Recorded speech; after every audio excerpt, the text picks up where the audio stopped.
JP Nadda बोले, जो समाज अच्छे के पेट ना ठोके और गलत को घर ना बिठाए वह समाज जागरूक नहीं।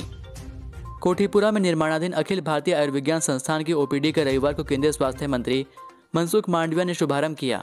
इस दौरान कोविड वैक्सीन की दूसरी डोज में भी 100% लक्ष्य हासिल करने पर हिमाचल प्रदेश के देश भर में नंबर 1 होने का ऐलान भी किया गया।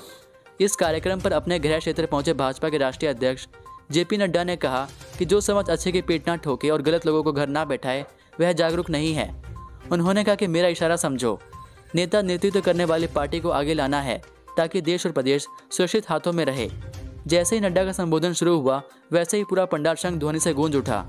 लोगों ने नारे लगाकर एम्स के लिए उनका आभार जताया। नड्डा ने कहा कि जून 2022 तक एम्स पूरी तरह बनकर तैयार हो जाएगा। अगले साल पीएम नरेंद्र मोदी एम्स का श्री गणेश करेंगे। केंद्रीय स्वास्थ्य मंत्री मनसुख मांडविया भी मौजूद रहेंगे। उन्होंने कहा कि पीएम मोदी ना होते तो क्या सोच सकते थे कि दिल्ली के बाहर भी कोई एम्स बनेगा। 1960 में दिल्ली में एम्स बना था और उसी समय चंडीगढ़ में पीजीआई बना था। किसी ने नहीं सोचा था कि ऐसा संस्थान प्रदेश में भी होना चाहिए। आज देश में 22 एम्स बन रहे हैं। परिजनों के हंगामे के बाद अब जागा पीएचक्यू, आईजीसीटीएस की अध्यक्षता में कमेटी गठित। बिलासपुर में एम्स के ओपीडी ब्लॉक का उद्घाटन करने आए भाजपा के राष्ट्रीय अध्यक्ष जगत प्रकाश नड्डा का काफिला रोकने और हंगामे की घटना के बाद आखिरकार पुलिस मुख्यालय की नींद टूटी है। पुलिस कांस्टेबलों के संशोधित पे बैंड से जुड़े मामले के लिए आईजीसीटीएस आनंद प्रताप सिंह की अध्यक्षता में 4 सदस्यीय कमेटी गठित कर दी है। यह कमेटी एक हफ्ते के भीतर विभिन्न पहलुओं पर मंथन और विचार करने के बाद अपनी सिफारिशों के साथ सरकार को रिपोर्ट सौंपेगी। प्रदर्शन कर रहे पुलिस कर्मियों के परिजनों ने जेपी नड्डा को सौंपा ज्ञापन। बिलासपुर के कोठीपुरा स्थित एम्स ओपीडी के शुभारंभ के दौरान जब भाजपा राष्ट्रीय अध्यक्ष जगत प्रकाश नड्डा लुहणू मैदान से रवाना हुए तो गेट पर पुलिस विभाग में कार्यरत कर्मचारियों के परिजनों ने जस्टिस फॉर एचपी पुलिस के पोस्टर लेकर नड्डा की गाड़ी को घेरा। उसके बाद उन्होंने नड्डा को ज्ञापन सौंपा। परिजनों का कहना है कि सभी विभागों में कार्यरत लोगों का अनुबंध कम किया गया है, लेकिन पुलिस विभाग में कार्यरत कर्मचारियों के साथ सौतेला व्यवहार किया जा रहा। उन्होंने कहा कि राज्य सरकार से उन्होंने उम्मीद छोड़ दी है, अब उन्हें केंद्र सरकार से उम्मीद है, इसलिए उन्होंने नड्डा को ज्ञापन सौंपा है। दिल्ली की तर्ज पर शिमला में धरने पर बैठेंगे किसान बागवान। किसानों बागवानों की मांगों को लेकर सरकार के उपेक्षापूर्ण रवैये के खिलाफ संयुक्त किसान मंच ने दिल्ली की तरह शिमला में भी अनिश्चितकालीन धरने पर बैठने का ऐलान किया है। इसके लिए 20 दिसंबर से जवाब दो सरकार अभियान का दूसरा चरण शुरू होगा। ब्लॉक, तहसील और उपमंडल स्तर पर किसानों बागवानों के साथ बैठकें होंगी। मंच ने हर घर तक पर्चा पहुंचाने का लक्ष्य रखा है। सोशल मीडिया के जरिए भी जन समर्थन हासिल किया जाएगा। इसके बाद धरना शुरू किया जाएगा जो 2022 के विधानसभा चुनाव तक चलेगा। रोहतांग समेत चोटियां बर्फ से फिर लकदक, मनाली चंबा में झमाझम बारिश। देवभूमि हिमाचल प्रदेश में रविवार को रोहतांग समेत ऊंची चोटियां एक बार फिर बर्फ से लकदक हो गई है। मनाली और चंबा में झमाझम बारिश हुई है, जबकि राजधानी शिमला में मौसम शुष्क रहा। ताजा बर्फबारी की वजह से एचआरटीसी केलांग डिपो ने कुल्लू और मनाली के लिए केलांग और उदयपुर से चलने वाली बसों को बंद कर दिया है। कुल्लू में अटल टनल रोहतांग के आसपास फिसलन की वजह से बस सेवा बंद की गई है। पर्यटकों को भी सोलंग नाला से आगे नहीं भेजा जा रहा है। रविवार को रोहतांग, बारालाचा, कुंजुम दर्रा, Atal tunnel north portal, Koksar, Sissu, Sach pass, Ghepan peak, बड़ा और छोटा शिगड़ी ग्लेशियर, दारचा, जिस्पा, छीका, रारिक, रंगयोग, बरयोग योचे और चंद्रा घाटी के तमाम इलाकों में बर्फबारी हुई है। देश में जनवरी फरवरी के बीच आएगी कोरोना की तीसरी लहर, एक्सपर्ट का दावा।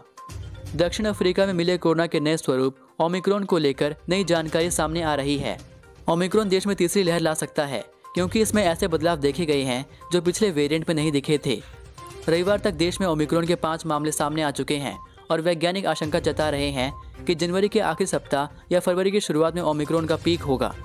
आईआईटी के वरिष्ठ वैज्ञानिक पद्मश्री प्रोफेसर मणिंद्र अग्रवाल ने नए अध्ययन में ऐसा ही दावा किया है। वैज्ञानिकों का यह भी मानना है कि तीसरी लहर दूसरी लहर के मुकाबले कम घातक होगी।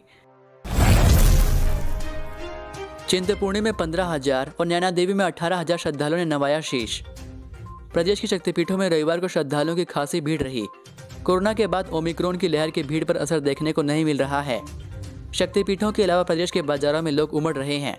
प्रसिद्ध शक्तिपीठ चिंतपूर्णी में रविवार को सुबह 5 बजे मंदिर के कपाट खुल गए। श्रद्धालुओं को पर्ची के साथ ही मंदिर में दर्शन करने के लिए भेजा गया। दोपहर 2 बजे तक श्रद्धालुओं की कतार पुराने बस स्टैंड से भी आगे निकल गई। होमगार्ड के इंचार्ज पीसी सोहन सिंह और सरदार पूर्ण सिंह ने स्थानीय पुलिस के सहयोग से मंदिर में व्यवस्था को संभाला। पुलिस ने भी सहयोग किया। इधर बिलासपुर के नैना देवी जी में रविवार को 18,000 श्रद्धालुओं ने माथा टेका।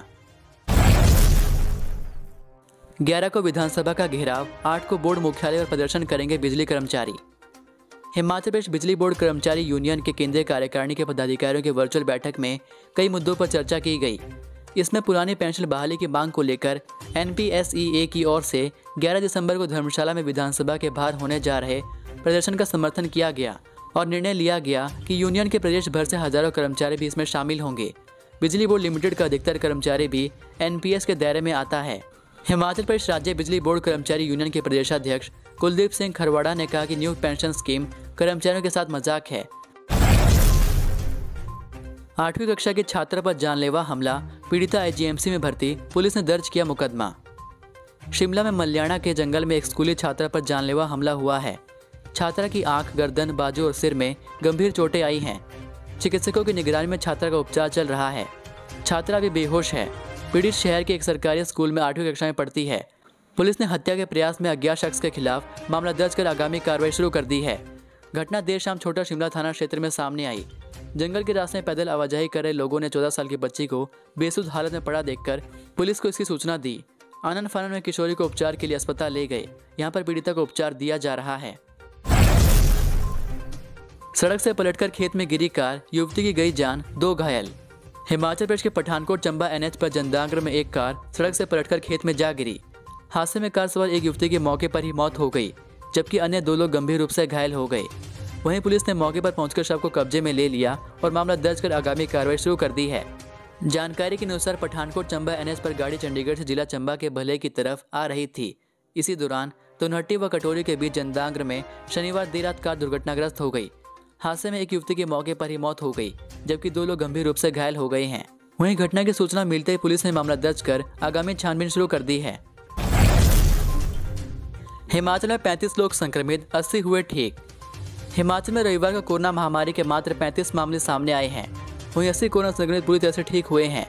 राहत की बात यह है कि रविवार को भी कोरोना से किसी की जान नहीं गई है। हिमाचल में अभी 755 एक्टिव केस मौजूद हैं। कांगड़ा जिला में 13 लोग कोरोना संक्रमित पाए गए हैं। इसके अलावा ऊना में 7, मंडी में 6, सोलन में 4, हमीरपुर में 4 और कुल्लू में 1 कोरोना संक्रमण का मामला सामने आया है।